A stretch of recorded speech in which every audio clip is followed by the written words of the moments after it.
Hey guys, what's going on? So my last video I talked about, a gradual way of building up your base if you're a beginner's runner to set yourself up to stay healthy in a lot of different ways, prevent getting sick, injured and stuff, but especially, as it pertains to beginners runners and how to kind of methodically do it using the periodization principle.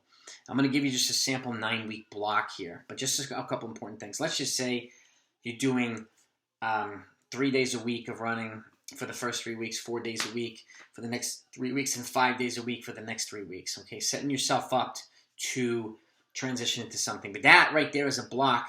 And one of the things I emphasize in a lot of my videos is setting yourself up to test your current fitness with a 1 mile time trial. This 9-week block will help you do it. So let's just say your first week you're running, 3 days a week, or whatever it is. Let's just say 4 miles, and giving yourself a chance to get adapted to that 4 miles. Next time, let's say it's 4 days a week at that same 4 miles, but you add some uphill strides one day. Yeah, that's my little daughter being excited about the running. Again, you add another run of the same type of volume, but you add some uphill strides, okay, as a way of introducing a little bit of speed development, okay, and leg strength development into the fold. You do that for 3 weeks, let the body adapt, and then the last 3 weeks, okay, you can do 5 days a week. Let's just use the same distance here, okay. And the reason why I'm using the same distance so that I can show you how to add other components into this, okay. And so now the 5-day a week component, you're doing the same type of runs, 4 miles, but you're adding uphill strides one day. And let's just say 5 times 100 meters, just arbitrarily. That's not a workout. It's just speed development to get the legs turning over a little bit, okay? And then another day in there in that week, you do 5 times 100 meters on the flats, okay?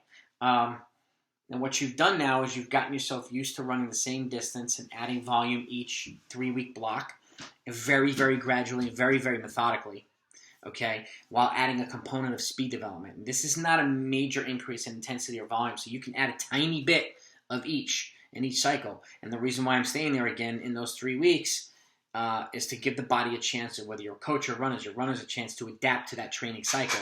But this 9-week block helps set you up so that you can test yourself at a mile, and it'll give you an accurate indicator of what your fitness is. And once you set yourself up for that 1 mile, you figure out what it is, then you can design your training paces accordingly. You can even use something like the Daniels running calculator. You can plug in what you ran for the mile, and then it'll give you an idea. And I've actually done 2 videos on how to test yourself at a mile, and then how to set the training paces on what you run for that mile. Take a look at that video too on the channel too. And if you're not subscribed to this channel, by the way, please don't leave without doing that. I have 300 videos of training for free on this channel.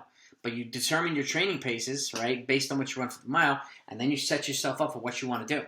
Whether you want to train for 5K or 10K or half marathon, doesn't matter.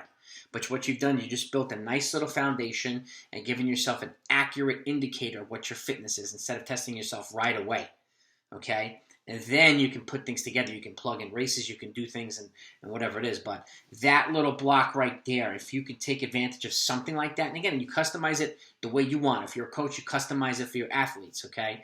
Doesn't necessarily have to be this, but this is a great, just basic foundational 9-week block.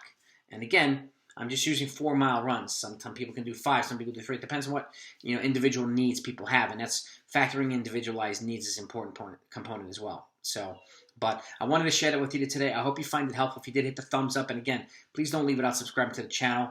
I want to continue sharing this to a broader community around the running world. But thanks, guys, and have a great week.